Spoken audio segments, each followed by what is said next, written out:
रज्जब कसाई अपना रोजगार करके ललितपुर लौट रहा था। साथ में स्त्री थी और गांठ में 200-300 की बड़ी रकम। मार्ग बीहड़ था और सुनसान। ललितपुर काफी दूर था। बसेरा कहीं न कहीं लेना ही था। इसलिए उसने मणपुरा नामक गांव में ठहर जाने का निश्चय किया। उसकी पत्नी को बुखार हो आया था। रकम पास में थी और बैलगाड़ी किराए पर करने में खर्च ज्यादा पड़ता। इसलिए रज्जब ने उसे रात आराम कर लेना ही ठीक समझा। परंतु ठहरता कहाँ, जात छिपाने से काम नहीं चल सकता था। उसकी पत्नी नाक और कानों में चांदी की बालियां डाली थी और पाजेब पहने थी। इसके सिवा गांव के बहुत से लोग उसको पहचानते भी थे। वह उस गांव के बहुत से कर्मण्य और अकर्मण्य ढोर खरीद कर ले जा चुका था। अपने व्यवहारियों से उसने रात भर के बसेरे के लायक स्थान की याचना की। किसी ने भी मंजूर न किया। उन लोगों ने अपने ढोर रज्जब को अलग अलग और लुके छुपे बेचे थे। ठहरने में तुरंत ही तरह तरह की खबरें फैलती, इसलिए सबों ने इनकार कर दिया। गांव में एक गरीब ठाकुर रहता था। थोड़ी सी जमीन थी जिसको किसान जोते हुए थे, जिसका हल बैल कुछ भी न था। लेकिन अपने किसानों से 2-3 साल का पेशगी लगान वसूल कर लेने में ठाकुर को किसी विशेष बाधा का सामना नहीं करना पड़ता था। छोटा सा मकान था, परंतु उसके गांव वाले गढ़ी के आदर व्यंजक शब्द से पुकारा करते थे और ठाकुर को डर के मारे राजा शब्द संबोधन करते थे। शामत का मारा रज्जब इसी ठाकुर के दरवाजे पर अपनी ज्वरग्रस्त पत्नी को लेकर पहुंचा। ठाकुर पौर में बैठा हुक्का पी रहा था। रज्जब ने बाहर से ही सलाम करके कहा, दाऊजू एक विनती है। ठाकुर ने बिना एक रत्ती भर इधर उधर हिले डुले पूछा, क्या? रज्जब बोला, दूर से आ रहा हूँ, बहुत थका हुआ हूँ। मेरी औरत को जोर से बुखार आ गया है। जाड़े में बाहर रहने से न जाने इसकी क्या हालत हो जाएगी। इसलिए रात भर के लिए कहीं 2 हाथ जगह दे दी जाए। कौन लोग हो? ठाकुर ने प्रश्न किया। हूँ तो कसाई, रज्जब ने सीधा उत्तर दिया। चेहरे पर उसके बहुत गिड़गिड़ाहट थी। ठाकुर की बड़ी बड़ी आंखों में कठोरता छा गई। बोला, जानता है यह किसका घर है? यहाँ तक आने की हिम्मत कैसे की तूने? रज्जब ने आशा भरे स्वर में कहा, यह राजा का घर है, इसलिए शरण में आया हूँ। तुरंत ठाकुर की आंखों से कठोरता गायब हो गई। जरा नरम स्वर में बोला, किसी ने तुमको ठौर नहीं दिया? नहीं महाराज, रज्जब ने उत्तर दिया। बहुत कोशिश की, परंतु मेरे खोटे पैसे के कारण कोई सीधा नहीं हुआ। वह दरवाजे के बाहर ही एक कोने से चिपट कर बैठ गया। पीछे उसकी पत्नी कराती कांपती हुई गठरी सी बनकर सिमट गई। ठाकुर ने कहा, तुम अपनी चिलम लिए हो? हाँ सरकार, रज्जब ने उत्तर दिया। ठाकुर बोला, तब भीतर आ जाओ और तमाकू अपनी चिलम से पी लो। अपनी औरत को भीतर कर लो। हमारी पौर के एक कोने में पड़े रहना। जब वह दोनों भीतर आ गए तो ठाकुर ने पूछा, तुम कब यहाँ से उठकर चले जाओगे? जवाब मिला, अंधेरे में ही महाराज। खाने के लिए रोटियां बांधे हूँ, इसलिए पकाने की जरूरत न पड़ेगी। तुम्हारा नाम?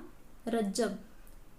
थोड़ी देर बाद ठाकुर ने रज्जब से पूछा, कहाँ से आ रहे हो? रज्जब ने स्थान का नाम बतलाया। वहाँ किस लिए गए थे? अपने रोजगार के लिए।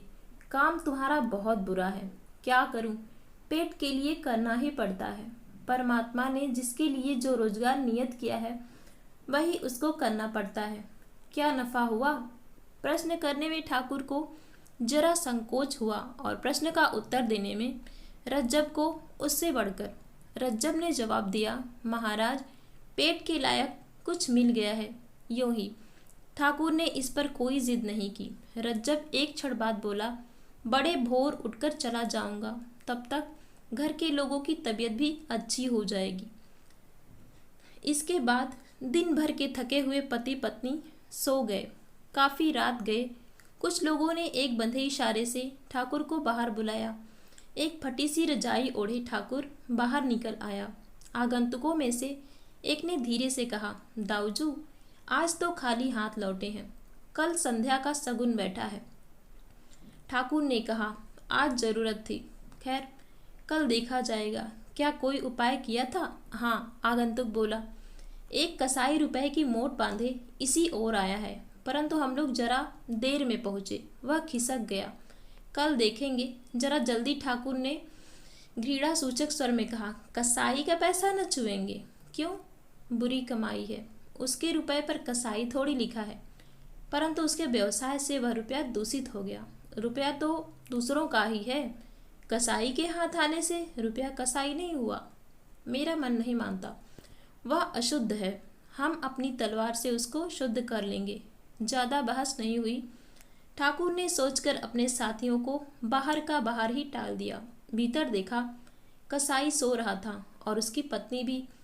ठाकुर भी सो गया। सवेरा हो गया, परंतु रज्जब न जाग सका। उसकी पत्नी का बुखार तो हल्का हो गया था, परंतु शरीर भर में पीड़ा थी और वह एक कदम भी नहीं चल सकती थी।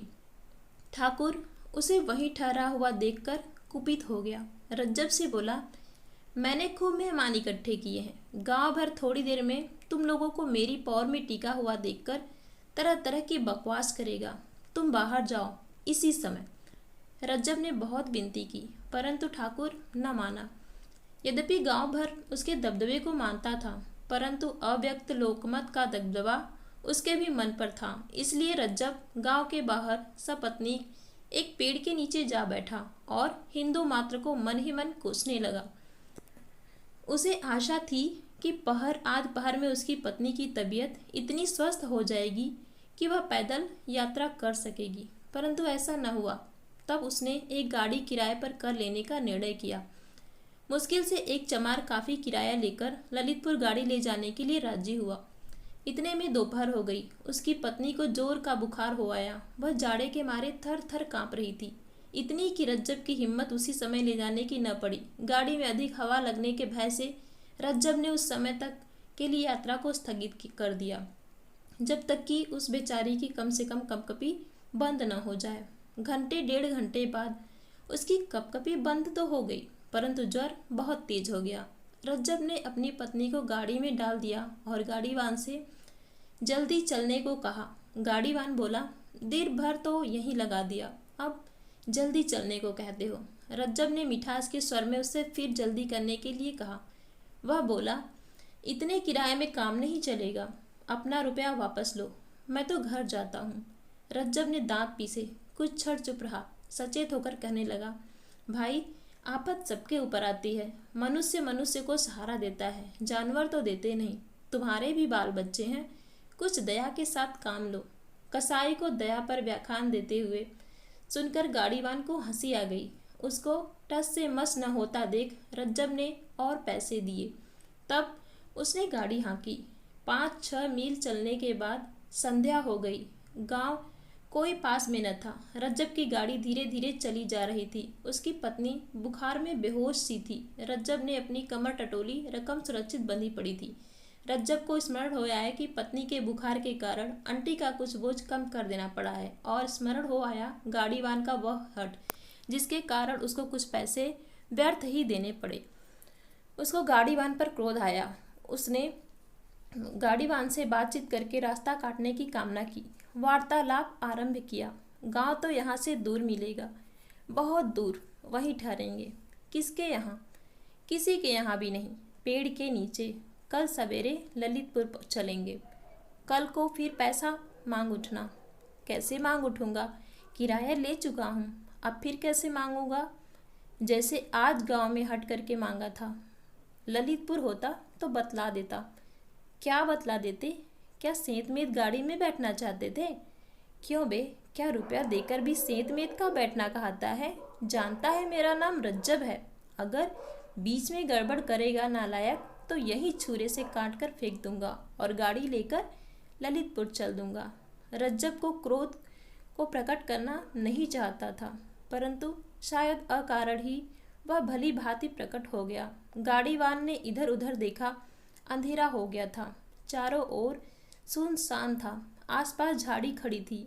ऐसा जान पड़ता था कहीं से कोई अब निकला और अब निकला। रज्जब की बात सुनकर उसकी हड्डी कांप गई। ऐसा जान पड़ा मानो पसलियों को उसकी ठंडी छुरी छू रही है। गाड़ीवान चुपचाप बैलों को हाँकने लगा। उसने सोचा, गांव आते ही गाड़ी छोड़कर नीचे खड़ा हो जाऊंगा और हल्ला गुल्ला करके गांव वालों की मदद से अपना पीछा रज्जब से छुड़ाऊंगा। रुपए पैसे भले ही वापस कर दूंगा, परंतु और आगे न जाऊंगा, कहीं सचमुच मार्ग में मार डाले।